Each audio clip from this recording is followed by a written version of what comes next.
James Webb space telescope से जब यह तस्वीर खींची गई थी, तब इसने दुनिया भर के वैज्ञानिकों को हैरत में डाल दिया था, क्योंकि यह पहली बार था जब जेम्स वेब टेलीस्कोप ने बिल्कुल बिग बैंग के छोर पर मौजूद तारों को देखा था। ये तारे अपने आप में एक रहस्य बने हुए हैं, क्योंकि इस तस्वीर में दिख रहा एक तारा हमारी पूरी मिल्की वे गैलेक्सी में मौजूद अरबों तारों से ज्यादा चमकदार है और हमारे सूर्य से करोड़ों गुना ज्यादा भारी भी है, क्योंकि ये तारे हमारे सूर्य या फिर ब्रह्मांड के दूसरे तारों की तरह किसी नॉर्मल मैटर से नहीं बने हैं, बल्कि यूनिवर्स के सबसे मिस्टीरियस मैटर से बने हैं, जिसे हम देख तो नहीं सकते, लेकिन वैज्ञानिकों का मानना है कि वो मैटर एग्जिस्ट करता है। और इसी मैटर से बना एक स्टार ब्रह्मांड के जन्म से ही मिल्की वे गैलेक्सी के केंद्र में भी मौजूद है, जिसके बारे में हमें हाल ही में पता चला है। वो स्टार क्या है और किससे बना है, चलिए बताते हैं। तो ऐसी और इंटरेस्टिंग वीडियोस के लिए वीडियो को लाइक शेयर करके चैनल को सब्सक्राइब कर लें। तो चलिए हमारे साथ अनंत अंतरिक्ष के इस नए सफर पर। अगस्त 2023 को नेचर जनरल में लाइट फ्रॉम डार्क स्टार्स नाम का एक पेपर पब्लिश हुआ, जिसमें ऐसे मिस्टीरियस स्टार्स के बारे में बताया गया था जिन्हें हम पहली बार देख पा रहे थे। अब इस पेपर के अनुसार इन तीनों स्टार्स की चमक किसी नॉर्मल तारे से कई अरब गुना ज्यादा है, क्योंकि ये एक खास तरह के पार्टिकल से एनर्जी ले रहे हैं। ऐसे पार्टिकल्स जिसे हम देख ही नहीं सकते, लेकिन उनकी ग्रेविटी को यूनिवर्स में ग्रेविटेशनल लेंसिंग के तौर पर महसूस कर सकते हैं, क्योंकि इन पार्टिकल्स की मात्रा यूनिवर्स में हमारे नॉर्मल मैटर से कई गुना ज्यादा है। इन स्टार्स को जेम्स वेब के एडवांस डीप एक्स्ट्रा गैलेक्टिक सर्वे मतलब जेड्स प्रोग्राम में खोजा गया है। इस प्रोग्राम का उद्देश्य ही यूनिवर्स में बिग बैंग के सबसे करीब की गैलेक्सीज और दूसरे ऑब्जेक्ट्स को ऑब्जर्व करना है।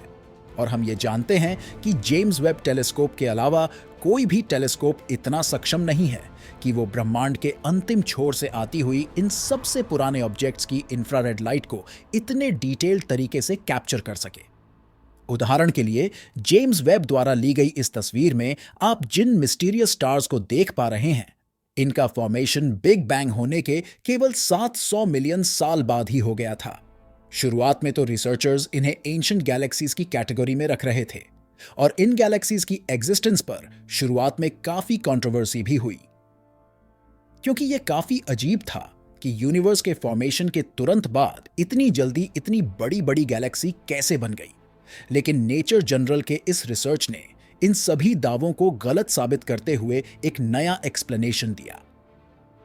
इस रिसर्च में यह सामने आया कि जेम्स वेब टेलीस्कोप ने जिन एंशिएंट ऑब्जेक्ट्स की तस्वीरें ली है, वो कोई गैलेक्सी नहीं है, बल्कि वो तो स्टार्स है। और ये कोई साधारण तारे नहीं, बल्कि बिग बैंग के तुरंत बाद जन्मे डार्क मैटर से बने हुए तारे हैं। वही इनविजिबल डार्क मैटर जिससे हमारे यूनिवर्स का 25% हिस्सा बना है, और जिसे हम कई डेकेड से पृथ्वी पर डिटेक्ट करने में लगे हुए हैं। पर आखिर वैज्ञानिक इस नतीजे पर कैसे पहुंचे? दोस्तों, नेचर जनरल के आर्टिकल के अनुसार यूनिवर्स में अलग अलग ऑब्जेक्ट्स द्वारा लाइट को एक खास पैटर्न में एमिट किया जाता है, और हर ऑब्जेक्ट का अपना एक स्पेसिफिक वेवलेंथ स्पेक्ट्रम होता है, जिसे आइडेंटिफाई करके हम उन ऑब्जेक्ट्स की पहचान करते हैं, चाहे वो कोई गैलेक्सी है, कोई नेबुला है, या फिर कोई स्टार है। इसीलिए जब जेम्स वेब टेलीस्कोप के जेड्स सर्वे में इन तारों की तस्वीर खींची गई, तब से लेकर कई महीनों तक वैज्ञानिकों ने लगातार इनसे आने वाली लाइट के वेवलेंथ स्पेक्ट्रम को रिकॉर्ड किया। और अगर हम गैलेक्सीज के वेवलेंथ स्पेक्ट्रम को देखें, तो यहां हमें एमिशन लाइंस देखने को मिलती है, जबकि कि स्टार्स की बात करें तो हमें उनके स्पेक्ट्रम में एब्सॉर्प्शन लाइंस देखने को मिलती है, खासकर 1640 नैनोमीटर हीलियम 2 एब्सॉर्प्शन लाइंस, जो केवल ब्राइट स्टार्स के अराउंड ही देखने को मिलते हैं। और हमें ऐसी ही एब्सॉर्प्शन लाइंस इन तीनों तारों में मिली। इससे लगभग ये क्लियर हो जाता है कि ये तीन स्टार्स डार्क मैटर से बने हो सकते हैं। और वैज्ञानिकों के अनुसार ये स्टार्स बाकी नॉर्मल स्टार्स की तरह न्यूक्लियर एनर्जी का यूज नहीं करते, लेकिन फिर भी इन तारों की चमक हमारे सूरज से कई अरब गुना ज्यादा है। एग्जाम्पल के लिए, इस इमेज में दिख रहा हर एक तारा हमारी मिल्की वे गैलेक्सी में मौजूद सभी तारों जितनी एनर्जी निकाल रहे हैं। लेकिन ऐसा कैसे हो सकता है? वैज्ञानिकों के मुताबिक इन तारों के कोर में डार्क मैटर काफी ज्यादा डेंसिटी में मौजूद है। ये डेंसिटी इतनी ज्यादा है कि इनका मास हमारे सूर्य से कई लाख गुना ज्यादा है, इनके कोर में इतना ज्यादा डार्क मैटर है जितना एक पूरी गैलेक्सी में फैला होता है, जिससे इन्हें बहुत ही हाई ग्रेविटेशनल फोर्स मिलती है, जिसके कारण ये अपने आसपास मौजूद डार्क मैटर को भी इकट्ठा करते रहते हैं। इनके द्वारा इतने ज्यादा डार्क मैटर को अपने अंदर अब्सॉर्ब करने के कारण वैज्ञानिकों ने इन्हें सुपर मैसिव डार्क स्टार यानी कि SMDS नाम भी दिया है।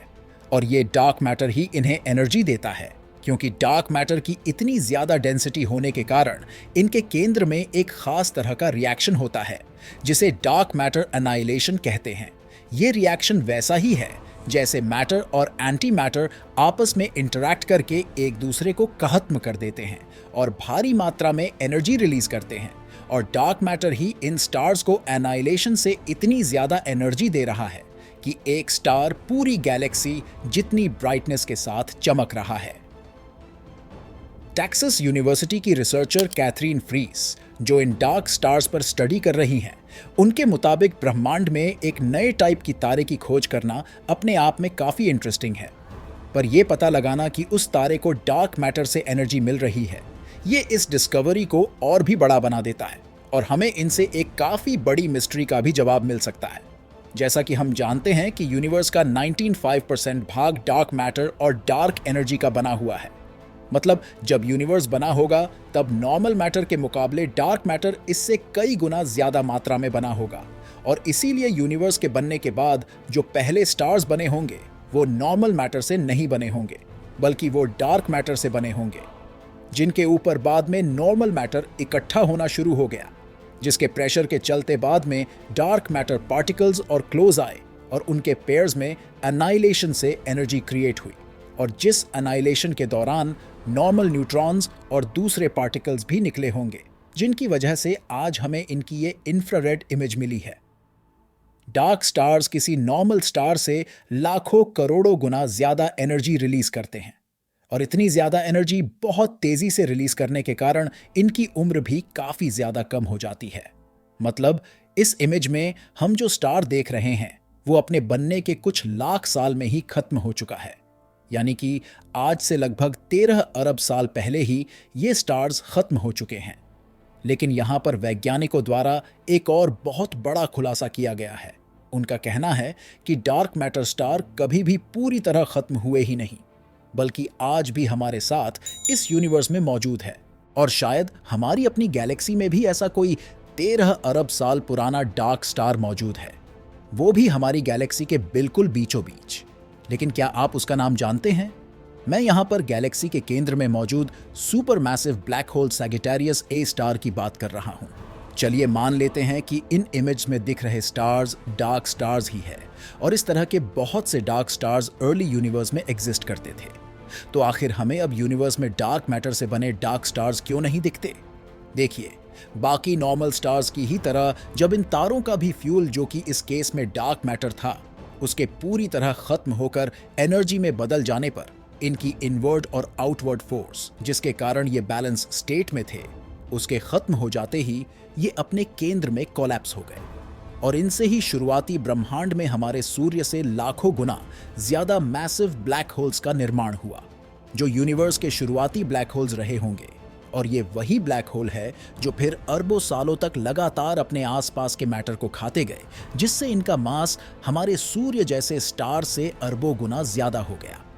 ये मास इतना ज्यादा था कि ये ब्रह्मांड के बाकी बचे मैटर को अपने चारों तरफ घुमाने लगे, जिससे एक मेगा स्ट्रक्चर का निर्माण हुआ, जिन्हें आज हम गैलेक्सीज कहते हैं। यानी डार्क स्टार्स की खोज एक बहुत ही जरूरी सवाल का जवाब देती है कि आखिर गैलेक्सीज के केंद्र में मौजूद इन सुपर मैसिव ब्लैक होल्स का निर्माण कैसे हुआ था। और इस बात के प्रूफ हमें पहले भी कई थ्योरीज में मिले हैं। साल 2005 फिजिसिस्ट जॉर्ज चैपलिन ने एक रिसर्च पेपर पब्लिश की, जिसमें उनका कहना था कि क्वांटम मैकेनिक्स के मुताबिक ब्लैक होल और सिंगुलैरिटी जैसे कॉन्सेप्ट एग्जिस्ट ही नहीं करते। वैसे सिंगुलैरिटी कोई एक्चुअल ऑब्जेक्ट नहीं है, बल्कि हमारे फिजिक्स और मैथमेटिकल थ्योरीज में एक एरर है। इसीलिए हम ये नहीं जानते कि वहां पर क्या मौजूद है। पर फिजिसिस्ट जॉर्ज चैपलिन का कहना था कि हम आज के ब्लैक होल के रूप में जिन ऑब्जेक्ट्स को देख रहे हैं, जो सब चीजों को अपनी ग्रेविटी में खींच रहे हैं, ये ब्लैक होल नहीं, बल्कि ये डार्क मैटर स्टार्स है। इसके अलावा साल 2007 में फेमस एस्ट्रोफिजिसिस्ट कैथरीन फ्रीस ने भी अपनी एक रिसर्च में डार्क मैटर स्टार्स की पॉसिबिलिटी का जिक्र किया था। कई रिसर्चर्स का कहना है कि जिन डार्क मैटर स्टार्स की हम बात कर रहे हैं वो एक खास तरह के dark matter particles, weekly interacting massive particles यानी कि विम्प पार्टिकल्स के जरिए ग्लो हो रहे हैं। इस पार्टिकल को काफी समय तक साइंटिफिक फील्ड में एक हाइपोथेटिकल कॉन्सेप्ट के रूप में देखा जाता रहा है, पर कैथरीन फ्रीस के मुताबिक यही वो पार्टिकल है जो डार्क मैटर को उनकी ग्रेविटी देता है, और शायद इन्हीं पार्टिकल्स की वो स्पेशलिटी है जिसके चलते अगर हम इन्हें सही प्रेशर पर एक साथ पास में ले आए तो एनहाइलेट होकर ये फोटॉन्स को रिलीज करते हैं। ये सब चीजें पेपर पर तो काफी पहले से ही लिखी थी, पर क्योंकि अभी तक डार्क मैटर के बारे में हमारी समझ ज्यादा नहीं है, इसीलिए डार्क मैटर स्टार्स की एग्जिस्टेंस के बारे में पहले ज्यादातर वैज्ञानिकों को भरोसा नहीं था। लेकिन फिर भी कई वैज्ञानिक चाहते हैं कि अभी हम इन तारों से रिलेटेड और भी सबूत को खोजें और इनकी क्वालिटी के बारे में जानें। वैसे आपको क्या लगता है, क्या डार्क मैटर स्टार्स सच में इस यूनिवर्स में एग्जिस्ट करते होंगे? तो दोस्तों, इस वीडियो में बस इतना ही। होप ये वीडियो आपको पसंद आई होगी। अगर ऐसा है तो वीडियो को लाइक शेयर करना ना भूलें, और अगर आप इस चैनल पर नए हैं तो चैनल को सब्सक्राइब करके बेल आइकॉन पर क्लिक करें, जिससे नए वीडियो के नोटिफिकेशंस आपको मिल सके। तो मिलते हैं ऐसी ही मजेदार और इंटरेस्टिंग अगली वीडियो में।